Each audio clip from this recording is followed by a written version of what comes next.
Hello, BookTube, and welcome back to Book Trek 2022. This is this year's version of an event created last year by Vin at Revenant Reads, designed to celebrate Star Trek fiction.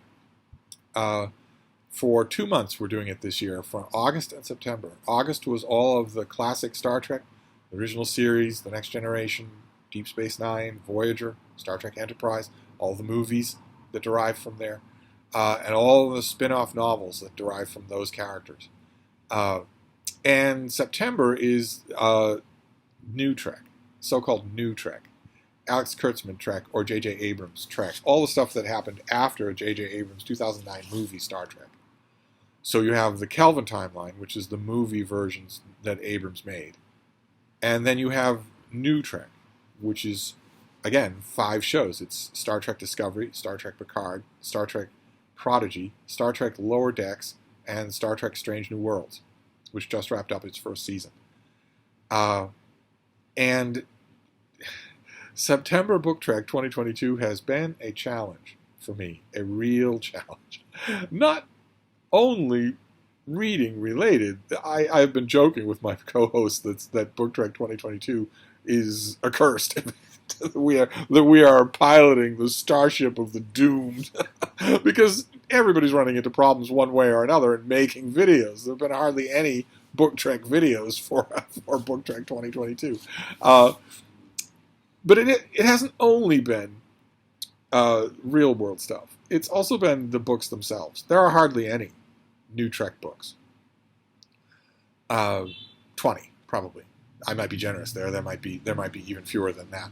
There were a few novels set in the Kelvin timeline. There have been a few novels and maybe some comic books set in the other shows. I think there have been probably 6 or 7 Star Trek Discovery novels.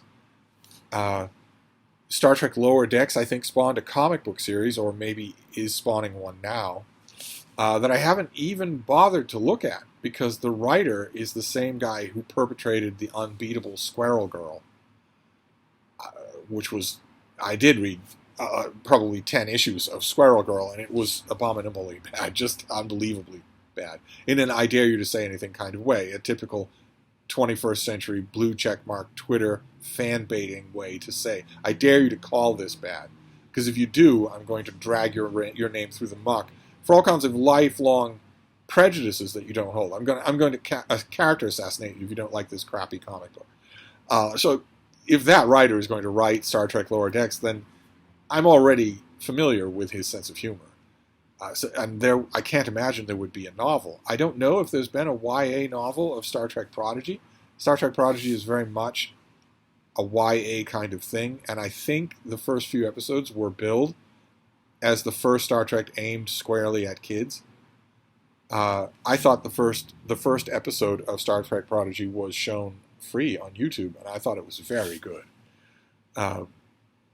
In the way that I always talk about on this channel, where if something is aimed at a YA sensibility, a YA readership or viewership, but it's very good, anybody will be able to enjoy it. You won't have to stop or down your enjoyment.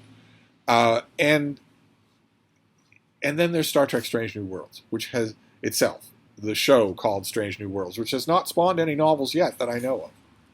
And it is a reimagining of classic Star Trek, with Captain Pike in command of the Enterprise.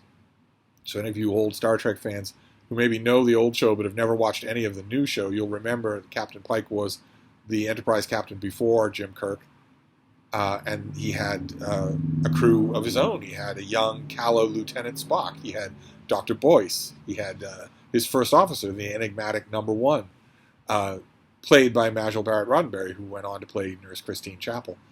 And the Alex Kurtzman and Akiva Goldsman, when they were doing New Trek, decided to do Star Trek Strange New Worlds, which is the adventures of Pike's Enterprise.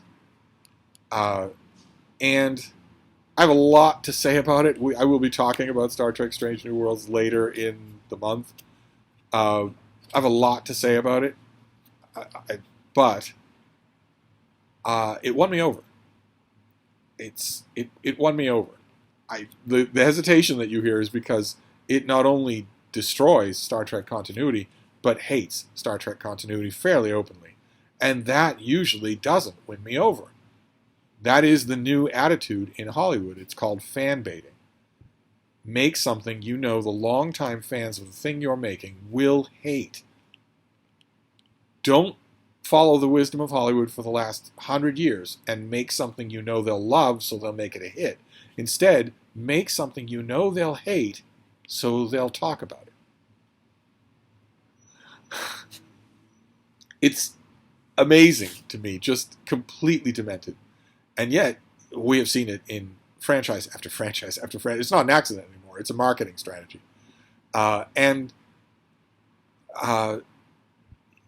Ordinarily, if I saw a hint of that, I would hate the thing that it happened to, whether it's Doctor Who or Star Trek or all of Marvel Comics. No matter what it was, if I saw a hint of that, I would usually hate it. But the new Trek version of Strange New Worlds, the show, won me over anyway, because it's really well done on its own merits. Just internally, it's really well done. I believe that if you watched it, you would feel the same way. You might be resisting it for a lot of the reasons that I've been describing right here. If you watch it, it will win you over. Simple as that. And you might not want to be won over, but keep in mind, hating something that you're actually on a limbic level enjoying, just for ideological reasons, is no better than destroying that thing for ideological reasons. I watched it, and I thought the whole time, this is clearly meant to supplant the original series. And why wouldn't it be? The original series was created by a white guy. It starred a white guy, a cishet white guy. It better if we just make it, if we retcon it right out of existence. I firmly believe that that is the ultimate game plan of New Trek, but I stopped caring. I went through this I'm in a Voxer group with a whole bunch of Star Trek watchers, and I went through this whole psychodrama with them until they were bored cross-eyed, I'm sure, resisting the whole time. Until I realized that I was looking forward to every episode and enjoying the hell out of them. Then I just stopped resisting.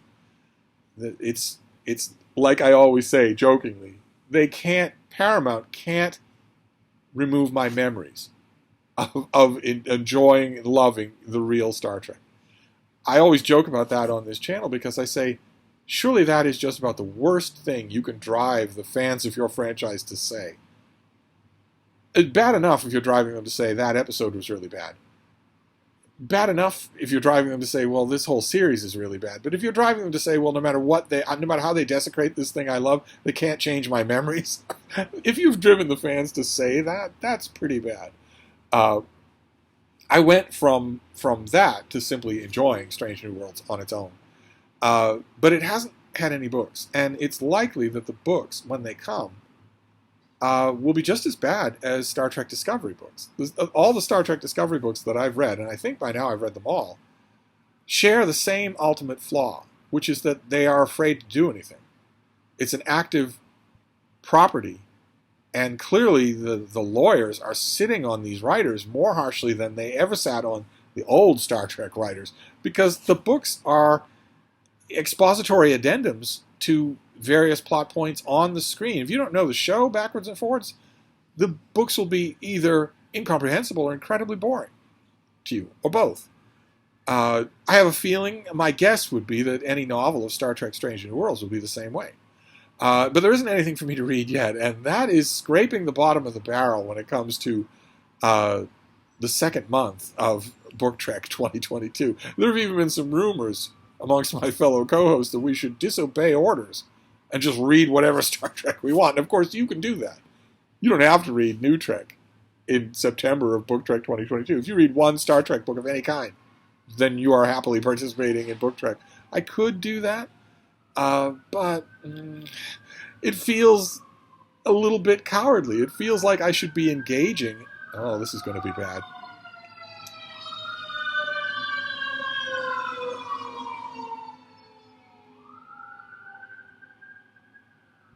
Okay. It feels like I should be trying, as a co-host, it feels like I should be trying to rise to the challenge of the second month of Book Trek 2022. But there's nothing out there. The stuff is just terrible.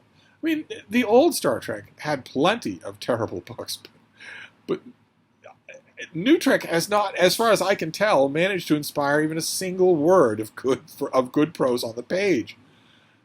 So I'm not done by any means. I, for instance, have not finished exploring all of the Wattpad and fan fiction stuff that's out there.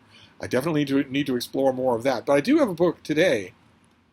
It's not quite it's not quite according to the rules, but it's not explicitly just going back to old Roddenberry Trek. And it also is a recommend. I really enjoyed it. I really, really want a print copy. And Star Trek fans out there, you Star Trek fans, especially old-time Star Trek fans, you're definitely going to want this. There's some Twitter stuff in it. There's some, new grifting ideology stuff in it. There's a lot that isn't. This is the Routledge Handbook of Star Trek, which I think is brand new. And is all about the origin of the show, the social impact of the show, various shards about what's going on in the show, the continuity, the storylines, how they reflect the news of the day. It's got a team of editors and a lot of contributors and takes the subject really seriously in a very refreshing way. I have a small handful of, I guess you could call them Star Trek reference books, that sort of like this, Star Trek reference books, books that are about Star Trek. And this I definitely want to add to the list. I want to add it to that shelf because it's really thought-provoking. So I wanted to make a recommend of the Routledge Handbook of Star Trek, even though I view my Book Trek 2022 for September as largely flailing around at this point. At least I have a recommend for you, which is great. And I will, who knows what Star Trek will bring next time. I'm pretty sure that over the last 2 weeks I have exhausted all of the written material, all of the novels for New Trek. Unless a Strange New Worlds novel comes out between now and the end of the month, I'm going to have to go elsewhere. Now, one away mission, one side mission that you can do for Book Trek in any month is to read a work of popular science. Read a work of actual science. Because old Star Trek, Roddenberry Star Trek, valued that. And it valued scientific curiosity, worked hand in hand with NASA on a lot of different things, on a lot of different initiatives to the public. And so Vin came up with a great idea that could work. That will definitely work as a side mission for Star Trek. So maybe between now and the end of September, I will do a lot of popular science reading. I don't know. Maybe that's my way out. I will Voxer with my co-hosts, see if they have any bright ideas.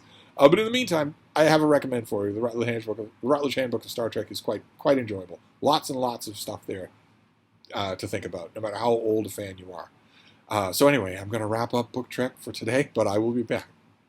Thank you, BookTube.